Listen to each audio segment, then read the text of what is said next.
qu'est-ce que le réel? Une définition qu'on peut trouver sur internet du réel est qui existe d'une manière autonome et qui n'est pas le produit de la pensée. Aujourd'hui, on va parler simulation informatique et vivons-nous dans une simulation? Rhys Van Virk, informaticien du MIT, Massachusetts Institute of Technology, a consacré un livre à l'hypothèse de la simulation informatique. Selon lui, l'intégralité du monde physique est une simulation informatique. Cette idée n'est pas nouvelle. Notre univers, de tout temps, a souvent trouvé son origine dans des dieux qui auraient créé notre monde. Ici, Dieu serait donc un informaticien, ou un scientifique, ou peut-être même un extraterrestre, qui sait. Depuis quelques années, avec l'émergence des nouvelles technologies et leur développement exponentiel, certains univers créés par nos ordinateurs se révèlent de plus en plus fidèles au monde réel, à notre propre réalité. Imaginons que nos ordinateurs continuent cette avancée exponentielle et technologique. Imaginons que nos ordinateurs continuent de progresser, que ce soit en vitesse, en qualité vidéo, en vitesse de calcul. Si nous partons du postulat que nos ordinateurs seront toujours plus puissants, il n'est pas impossible qu'un jour nous soyons en mesure de modéliser notre monde, les êtres qui y vivent, qui y habitent et tout ce qui nous entoure. Et à ce moment-là, qu'est-ce qui nous permettra de savoir si nous ne sommes pas nous-mêmes dans une simulation informatique? Selon Rhys Van Virk, les avancées scientifiques tendent à montrer que cet horizon n'est pas hors d'atteinte. Le physicien John Wheeler, par exemple, a remarqué que sa discipline était passée par 3 grandes étapes. Premièrement, les physiciens pensaient que les particules, à la base, étaient de la matière. Puis ensuite, ils se sont rendus compte que c'était faux, et ils ont imaginé que les particules étaient des champs énergétiques. Et maintenant, on se rend compte que les particules, en fait, ne sont que de l'information. Par exemple, dans Matrix, c'est exactement ce sujet qui est abordé. D'ailleurs, dans ce film, il y a une grande dimension spirituelle. Morpheus doit par exemple son nom au dieu grec des rêves. Dans le film, il donne le choix à Neo de prendre la pilule rouge ou la pilule bleue et de sortir, en fait, de la simulation où il est plongé à son insu. C'est justement ce dont parlent certains spirituels. Notre conscience existe à l'extérieur de nous, selon eux. Les bouddhistes, par exemple, parlent même d'un rêve dont on se réveille lorsque nous mourrons. Et ça fera partie aussi d'un autre sujet que nous traiterons dans une autre vidéo. L'hypothèse du rêve du papillon, par exemple, qui est une hypothèse de philosophie chinoise. Nos corps eux-mêmes produisent d'ailleurs leur propre simulation.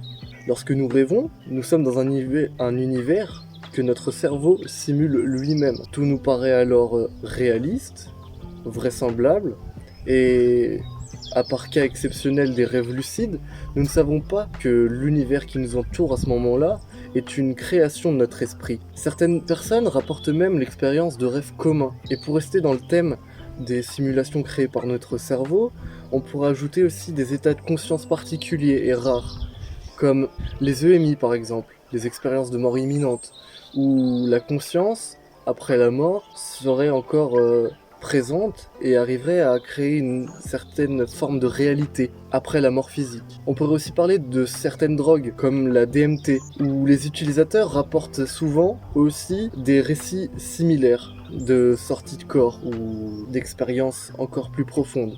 Mais ça, on en parlera dans une prochaine vidéo. Ces sujets, comme les EMI ou l'expérience de la DMT, sont des expériences très marquantes pour les sujets, et je pense que ces 2 sujets méritent à eux seuls une vidéo au moins chacun. Donc on y reviendra plus tard. Pour en revenir à les simulations informatiques, dans les jeux vidéo par exemple, chaque joueur a des quêtes à accomplir, des tâches bien particulières. Et ça peut nous rappeler par exemple les grands textes mythologiques ou religieux, où chaque homme est jugé en fonction de ses actions. La possibilité que nous soyons dans une simulation n'est pas à balayer du revers de la main, car à l'heure actuelle, rien ne nous prouve que nous ne sommes pas dans une simulation informatique ou dans un rêve. Si nous acceptons cette théorie, quelqu'un ou quelque chose pourrait avoir créé notre monde. On pourrait l'appeler Dieu, ou un extraterrestre, ou une intelligence artificielle très très développée. Et dans ce monde, nous évoluons. Quelqu'un pourrait jouer en fait avec nous. Notre corps ne serait du coup qu'un personnage dans ce jeu vidéo ou dans cette simulation informatique. Personnellement, je pense que si nous sommes dans une simulation informatique, mon personnage jouable, enfin moi, c'est moi qui le contrôle quand même. ou alors ce n'est qu'une illusion de la simulation, mais j'ai personnellement la conviction que je suis en train d'exécuter les actions dont j'ai envie. À l'heure actuelle, nous n'avons pas encore passé le test de Turing. Test où un jour nous confondrons en fait nos semblables ou notre univers, notre réalité avec celle simulée par ordinateur. Google par exemple a déjà fait passer des appels à un robot. Ce robot est nommé Duplex. Duplex en fait, qu'est-ce qu'il fait? C'est un robot qui passe des appels à votre place pour réserver des tables au restaurant. Et ce qui est marrant, ce qui est intéressant, c'est que les personnes au bout du fil, donc des personnes comme vous et moi, des personnes vraies, des personnes réelles qui existent, ne se rendent pas vraiment compte qu'ils sont en train de parler à un robot. Certains scientifiques pensent même que nous pouvons simuler le cerveau humain en copiant l'activité neuronale. Au MIT par exemple, où travaille Reese, cette expérience a déjà été réalisée avec des rats. Si notre monde est une simulation, alors quelle serait la puissance de calcul pour modéliser tout ça? En fait, elle n'est pas énorme, puisque si les personnages jouables de ce monde sont nous-mêmes, nous n'avons pas besoin de simuler l'univers dans sa globalité, mais seulement la partie qui est observée. On pourrait d'ailleurs faire un parallèle avec la mécanique quantique, où en présence d'observateurs, les particules ne se comportent plus de la même façon. Elles ont tendance, du coup, sans présence d'observateurs, à se comporter à la fois comme des particules et comme des ondes, mais en présence d'observateurs, elles vont se comporter comme des particules. Et du coup, ça nous laisse à penser que l'univers ne se comporte pas de la même façon lorsque nous le regardons et lorsque nous ne sommes pas là, lorsqu'il n'y a pas un être conscient derrière qui est en train d'observer comment se comporte notre univers. Même si nous étions certains que nous vivons dans une simulation informatique, que nous détenions les preuves qui nous feraient dire que nous sommes vraiment dans cette simulation, rien ne nous explique, rien ne nous dit ce qu'il peut y avoir en dehors de cette simulation. Trouverons-nous des dieux, des extraterrestres, une intelligence artificielle surdéveloppée ou quelque chose que nous n'arrivons pas encore à concevoir? Dans la prochaine vidéo, nous approfondirons le sujet de la simulation informatique et on parlera justement de science.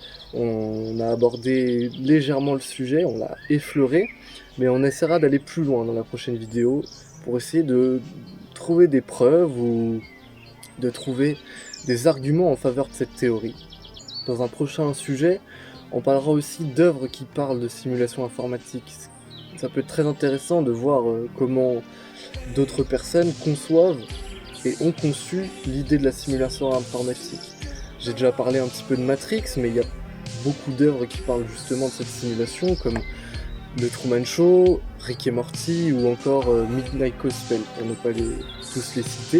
Et ce serait super intéressant de voir l'idée des artistes qu'il y a derrière ça, de cette idée de simulation informatique. En tout cas, j'espère que la vidéo vous a plu. Elle est un peu moins chaotique que la première, un peu plus structurée, et j'essaierai de continuer dans cette lancée, de faire un travail de recherche un peu plus pointu pour avoir de vrais arguments à vous montrer et à vous faire découvrir. Merci de votre attention et je vous souhaite une excellente journée. Ciao. On peut aussi parler de certaines drogues comme la DMT. DMT.